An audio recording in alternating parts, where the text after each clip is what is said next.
cikgu. Salam. Cikgu apa khabar? Alhamdulillah sihat. Suara je semua sikit. Cikgu boleh saya tanya dekat sekolah cikgu mengajar subjek apa ya? Cikgu mengajar subjek bahasa Melayu, sejarah dan pendidikan seni. Okey, baiklah cikgu. Seperti yang telah kita bincang, boleh saya memulakan demo mobile kita? Okey, silakan. Baik cikgu. Soalan yang pertama. Pada pandangan cikgu, apakah perubahan paling ketara yang berlaku dalam pelaksanaan pendidikan digital di sekolah sepanjang tempoh cikgu berkhidmat? Pada pandangan cikgu, perubahan yang paling ketara ialah penggunaan teknologi digital kini menjadi sebahagian daripada proses pengajaran dan pembelajaran harian.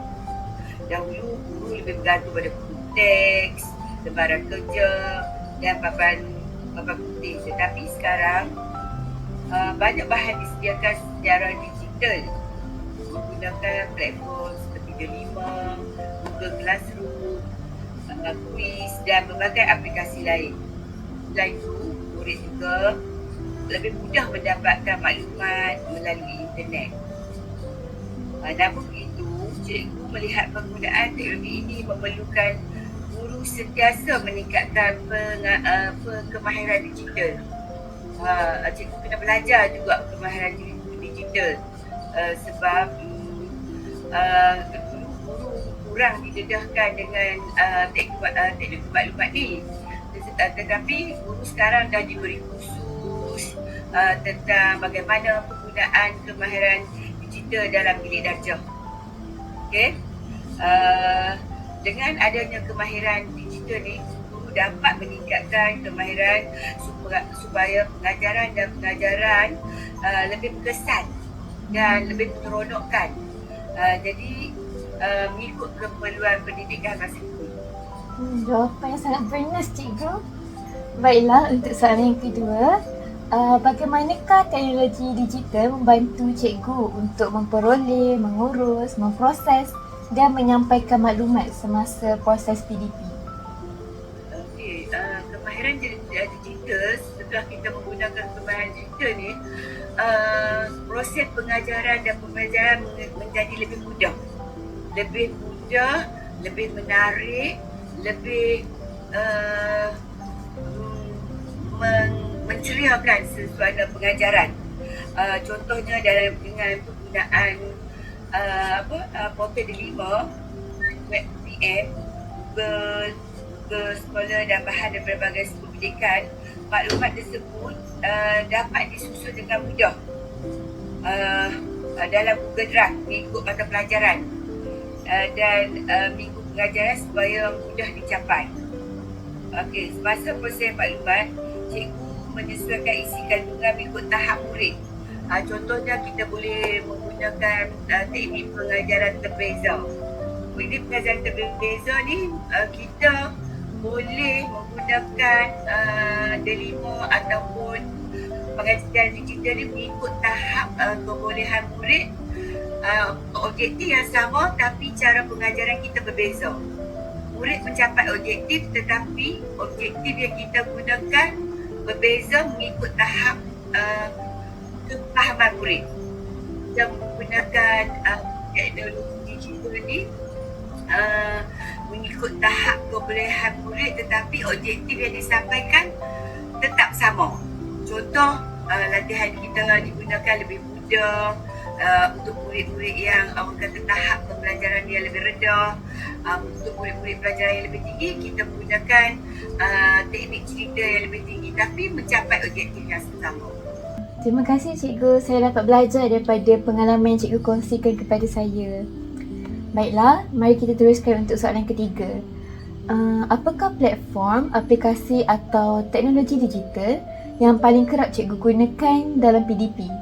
Mengapakah cikgu memilih platform tersebut? Okey, aplikasi yang cikgu kerap gunakan terutamanya Delima lah. Delima, Google Classroom, Google Form, Quiz dan YouTube. Sebab cikgu memilih ni sebab di sekolah banyak disediakan kemudahan TV digital, kemudahan makmal komputer. Jadi murid boleh dibawa ke makmal untuk mengakses pembelajaran secara digital. Di dalam kelas pun kita banyak menggunakan quiz, kita gunakan YouTube. Jadi platform sebegini banyak dah kemudahan disediakan di sekolah-sekolah. Jadi bila kita menggunakan platform gini membolehkan murid belajar secara interaktif melalui video, melalui permainan, melalui quiz, melalui talian-talian form yang disediakan, lebih mudah menarik minat murid untuk belajar, lebih menyeronokkan. Murid pun dapat mencapai objektif yang kita harapkan. Baik, terima kasih cikgu. Baiklah, kita teruskan dengan soalan keempat. Pada pendapat cikgu, apakah cabaran utama yang dihadapi oleh guru dalam melaksanakan pendidikan digital di sekolah? Okey, cabaran utama bukan sekadar penggunaan teknologi tetapi memastikan teknologi tersebut benar-benar membantu pembelajaran murid.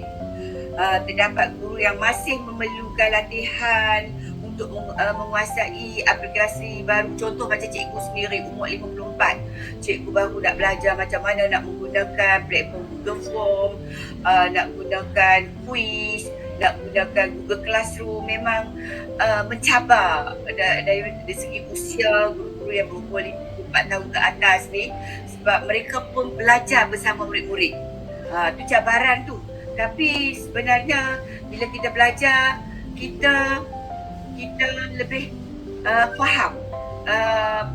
Kadang-kadang murid lebih faham pada kita. Murid mengajar kita, kita pun mengajar murid kan. Jadi satu pembelajaran yang sangat menyeronokkan lah. Okey. Jadi guru juga perlu meluangkan lebih banyak masa untuk belajar. Itu cabaran dia.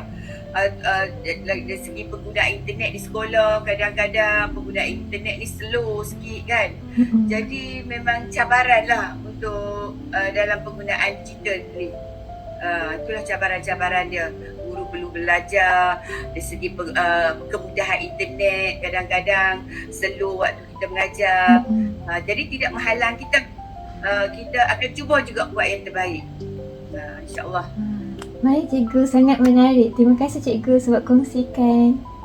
Baiklah, kita teruskan lagi dengan soalan yang kelima. Berdasarkan pengalaman cikgu, apakah cabaran yang paling kerap dihadapi oleh murid semasa menggunakan teknologi digital dalam pembelajaran? Okey, murid ni biasanya dia menghadapi beberapa cabaran seperti contoh murid yang orang kata lahir dalam di kawasan agak pendalaman sedikit kan. Jadi mereka belum terdedah lagi dalam penggunaan digital ni. Jadi merupakan satu cabaran kepada guru-guru untuk macam mana nak mengajar murid tu dalam proses penggunaan digital ni. Murid perlu diberi penekanan yang lebih. Murid kadang-kadang hilang fokus. Sebab bila mereka kurang guna digital, mereka merasa selalu sukar untuk belajar. Jadi peranan guru ni, dia memang peranan yang cukup kuat bagaimana untuk menarik murid tu bagi mudah faham. Mudah faham, seronok belajar dalam penggunaan digital ni. Jadi kebanyakan murid ni, dia kadang-kadang bila dia belajar ni, dia kadang-kadang dia hilang fokus. Dia terlalu bergantung kepada jawapan daripada internet untuk memahami isi kandungan tu. Jadi guru ni tugas dia perlu membimbing murid supaya penggunaan teknologi maklumat ni secara berterusan. Jangan bergantung kepada jawapan yang disediakan. Dia perlu belajar, dia perlu menerokai dan lebih banyak menggunakan bimbingan guru. Perlu banyak bertanya, namanya belajar, perlu belajar meneroka, kerana perlu ada minat, dalam penggunaan digital yang terkini pada hari ini. Baik, terima kasih cikgu atas saranan dan nasihat. Baiklah cikgu, untuk soalan yang keenam, pada pandangan cikgu, sejauh manakah penggunaan AI seperti ChatGPT memberi manfaat atau cabaran kepada guru dan murid dalam proses pembelajaran dan mengapa? Okey, di sini cikgu lihat penggunaan AI seperti ChatGPT mempunyai banyak manfaat jika digunakan secara bijak. Bagi guru, AI boleh membantu mendapatkan idea pengajaran, menyediakan contoh-contoh aktiviti. Dengan ini dapat menjimatkan masa guru, menjimatkan masa dalam menghasilkan PDP. Bagi guru, AI ni banyak membantulah dari segi masa, dari segi dapat maklumat dengan cepat. Jadi amat memudahkan guru-guru. Bagi murid pula, AI menjadi sumber pembelajaran tambahan untuk memahami sesuatu topik. Tapi terdapat juga cabaran apabila murid terlalu bergantung pada AI ni sehingga murid kurang menggunakan daya fikir sendiri. Jadi macam orang kata idea tu datang bergolek. Jadi murid tidak menggunakan kemahiran untuk berfikir. Jadi mereka lebih macam mereka mudah dapat macam copy paste balik idea yang diberi. Jadi orang kata tidak berlaku dalam dari segi kreatif dan kritis dalam mendapatkan sesuatu idea, kurang menggunakan kemahiran berfikir. Okey, itulah cabaran bila kita murid terlalu banyak menggunakan AI ni sehingga tidak perlu berusaha untuk berfikir sendiri untuk menghasilkan tugasan secara asli. Oleh itu, guru perlu membimbing murid menggunakan AI ni sebagai bahan sokongan sahaja. Jangan kita menggunakan murid menggunakan AI secara 100% menggantikan proses berfikir. Jadi bila murid terlampau bergantung AI ni, jadi kemahiran kita mencokir bakat murid dari segi kreatif mereka, kritis mereka kurang. Jadi kita hanya menggalakkan murid menggunakan AI ni sebagai sokongan sahaja. Macam itulah pendapat saya. Okay, baik cikgu. Terima kasih atas pendapat cikgu. Bagi saya pandangan cikgu sangat bermakna. Baiklah cikgu, soalan yang ketujuh. Bagaimanakah cikgu memastikan murid menggunakan teknologi digital secara beretika, bertanggungjawab dan berhemah semasa proses pembelajaran? Cikgu selalu mengingatkan murid-murid supaya menghormati hak cipta, tidak menyalin bulat-bulat hasil orang lain dan sentiasa menyemak kesahihan maklumat. Kadang-kadang maklumat yang diberi kurang tepat. Jadi murid sebelum mengambil segala isi yang diberikan perlu menggunakan kemahiran berfikir juga. Fikir dahulu maklumat yang dapat itu betul ke tak, tepat ke tak kan.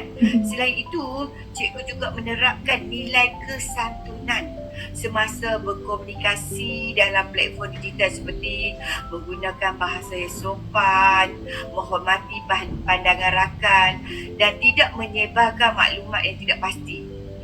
Bagi cikgu, pendidikan digital ni bukan hanya mengajar penggunaan teknologi tetapi juga membentuk sasiah dan etika murid ketika berada dalam sekarang digital. Kita tak nak murid kita terdedah dengan unsur-unsur yang tidak sihat. Memang guru perlu memberi penekanan sepanjang masa. Baik cikgu, terima kasih atas pandangan dan jawapan cikgu. Baiklah, soalan yang ke-8. Pada pandangan cikgu, apakah cadangan yang boleh dilaksanakan bagi meningkatkan keberkesanan pendidikan digital di sekolah pada masa hadapan? Okey, pada pandangan cikgu sebenarnya benda-benda perkara-perkara bagaimana kita nak meningkat penggunaan teknologi digital dan AI di kalangan pihak sekolah sebenarnya benda-benda macam ni telah dijalankan. Contoh kita mengadakan ladang, kita menggunakan bengkel kepada guru-guru secara berterusan, mengikuti perkembangan semasa. Di samping itu, sekolah juga memerlukan kemudahan internet dan perhatian yang lebih baik agar semua murid dan guru dapat peluang untuk menggunakan teknologi digital ni secara mudah dan senang. Cikgu juga berpendapat bahawa pendidikan literasi digital, etika penggunaan AI, keselamatan cyber perlu diterapkan sejak sekolah rendah supaya murid mahir menggunakan teknologi, malah mampu menggunakan secara bertanggungjawab. Dari segi latihan kepada guru-guru, sebenarnya kita tidak perlu keluarkan modal yang terlalu banyak. Contoh kita adakan bengkel, contoh guru yang muda-muda, guru-guru yang baru masuk, kebanyakan mereka dah mahir dalam penggunaan teknologi digital ni. Jadi pihak sekolah hanya perlu membuat ladang ataupun PLC kepada guru-guru yang usia-usia yang senja ni untuk belajar daripada guru-guru muda bagaimana cara penggunaan AI ataupun penggunaan digital ni secara lebih tersusun, lebih mudah, banyak membantu guru-guru yang dari segi guru-guru yang berusia ni. Jadi bila ada guru-guru muda ni orang kata mahir dalam penggunaan AI digital, jadi boleh menggunakan kemahiran mereka untuk mengadakan bengkel dan dapat membantu guru-guru yang kurang mahir. Jadi kita tidak perlu menggunakan modal ataupun ataupun perlu menyediakan kos yang banyak untuk memberi pendedahan teknologi digital kepada guru-guru yang berusia ni. Jadi kita menggunakan kepakaran yang ada di sekolah melalui guru-guru muda. Dengan ini kita dapat menjimatkan kos dan guru-guru lebih faham bila kita belajar daripada muda ni, menjimatkan masa, tidak perlu pergi ke tempat yang jauh, tidak perlu mengeluarkan kos yang banyak. Dengan cara itu, penggunaan teknologi digital ni dapat digunakan secara mudah dan berkesan dan semua golongan boleh menggunakan dan faedahnya dapat pada murid dan guru juga. Terima kasih banyak-banyak cikgu kerana membantu saya dalam tugasan ini. Cikgu doakan semoga kamu bakal menjadi guru yang seperti diharapkan oleh IPM, guru yang penuh bersemangat untuk mendidik generasi muda sekarang dengan penggunaan digital, dengan keikhlasan kita untuk membantu murid-murid kita, terutamanya di kawasan pedalaman untuk lebih berjaya di masa akan datang.